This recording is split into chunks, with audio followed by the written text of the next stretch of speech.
What's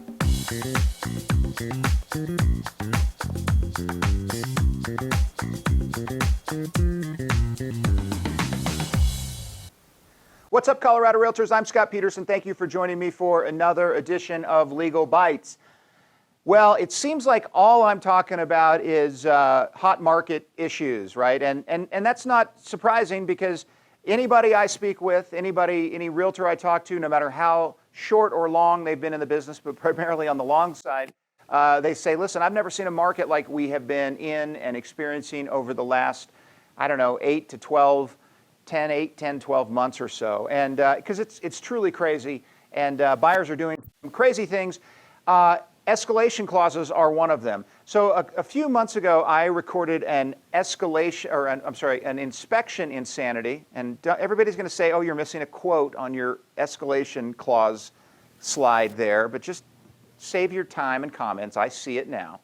A few months ago, I did an inspection insanity, and this is escalation insanity. And I'm not going to spend time talking to you about what an escalation clause is. Anybody that's doing business in Colorado over this market cycle understands what an escalation clause is fundamentally, right? Buyer's going to bring more money over, higher and above, up to a certain amount, the next best offer they get.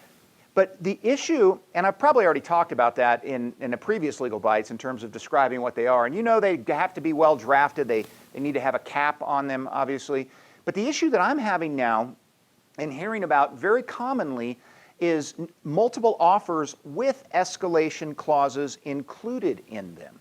And this is what is creating a weird conundrum, in the sense that I usually have to tell somebody, I don't know. I don't know what the answer is. It's kind of an unorthodox time. So I don't think escalation clauses generally are terribly smart for a buyer. I understand why buyers want to do them. They want to remain competitive. They want to make sure they can maybe jump over the final highest and last biggest offer and squeeze in, but not by too much, right? The problem with them is, if you're a seller, you look at an escalation clause and you go, well, it's got a cap on it, and I guess that's the most money that the buyer is going to be willing to pay, so why don't we just counter them at that cap amount, even if we don't have a better offer, because they're clearly willing to pay that for this house, right? And I think a lot of you experience some of that as well.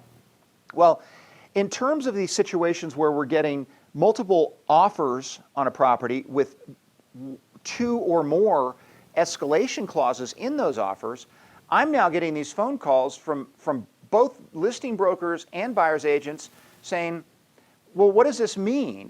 Can the seller essentially take one escalation clause and use that to escalate this offer with an escalation clause, which in turn then escalates this offer with an escalation clause, which in turn escalates that offer with an escalation?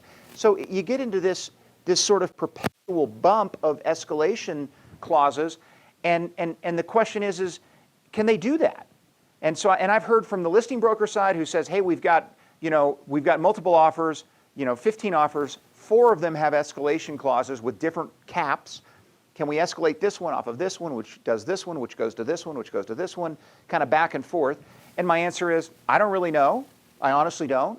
The devil's in the details probably of some of those cap languages, but I'm not sure. I don't have an answer for you. And I get calls from buyer's agents saying, well, my buyer wrote an escalation clause, and apparently there were multiple offers, and so they basically took these other escalation clauses, escalated them up to the highest point, and then they took my buyers and escalated my buyers over and above that to my buyer's point, or the highest point of my buyers. And like one of the calls that I had literally was, it essentially escalated up because these guys didn't have a cap in their escalation offer.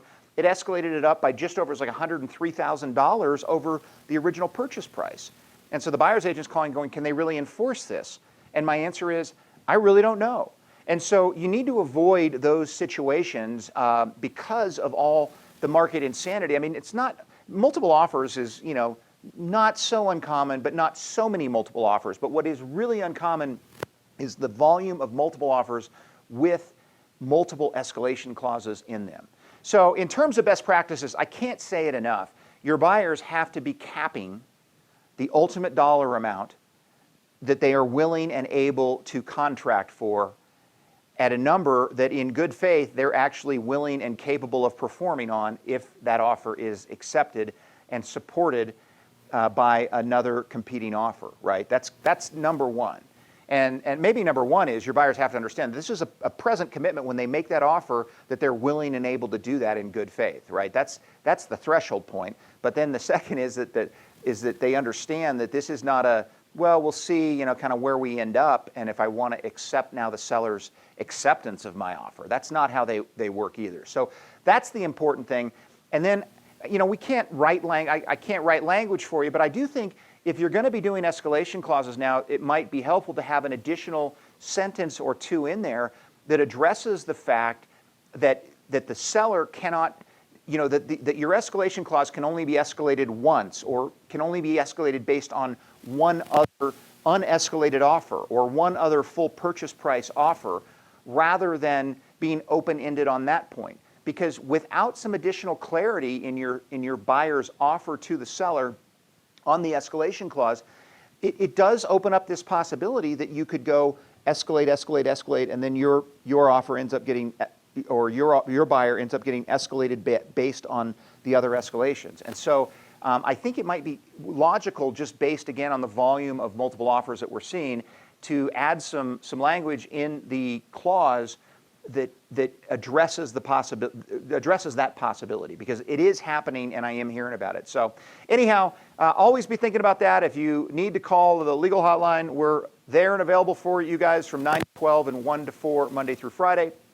And always love to hear from you. Again, I can't write an escalation clause for you, but I can certainly, and the other attorneys on the hotline can certainly give you some things to be thinking about as you're putting those together or as you're consulting with your own law firm's attorney that's preparing clauses that are appropriate for your use. But be careful, because there are so many weird pitfalls that we're seeing based on the market conditions that it creates, I think, a lot of liability in this day and age for you guys as realtors here in Colorado. Take care of yourselves, and we'll see you again on the next edition of Legal Bites.